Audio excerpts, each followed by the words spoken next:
ঈদ মানেই ঘরে ফেরা, কিন্তু সেই ঘরমুখী মানুষের আনন্দযাত্রায় পরিণত হতে পারে ঘণ্টার পর ঘণ্টার জনদুর্ভোগে। এবার ঈদযাত্রার আগেই দেশের ৭ মহাসড়কের ৯৪টি পয়েন্টকে চিহ্নিত করেছে হাইওয়ে পুলিশ, যেসব স্থানে হতে পারে ভয়াবহ যানজট।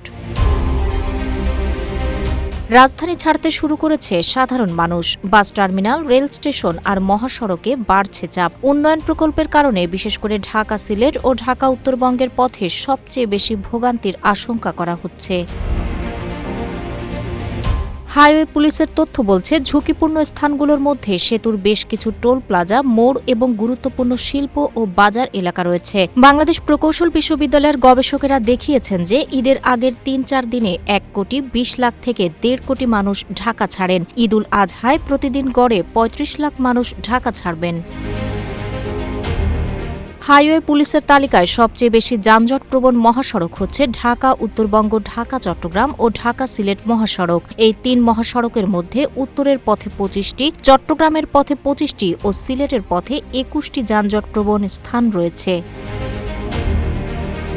জীবন অবাক না করলে কে করবে? ২৮% মিল্ক ফ্যাটের অবাক করার সাথে ফ্রেশ মিল্ক পাউডার। জীবন অবাক করুক প্রতিদিন। ঢাকা সিলেট মহাসড়কের ব্রাহ্মণবাড়িয়ার সরাইল বিশ্বরোড মোড় গোল চত্বর কেন্দ্রিক যানজট নিত্যদিনের ব্যাপার হয়ে দাঁড়িয়েছে। চলমান উন্নয়ন কাজের জন্য অন্যদিকে খানাখন্দের কারণে এ অবস্থা চলছে। মহাসড়কের ৩৪ কিলোমিটার অংশে ঈদ উপলক্ষে যানবাহনের চাপ বেড়ে যানজট হচ্ছে।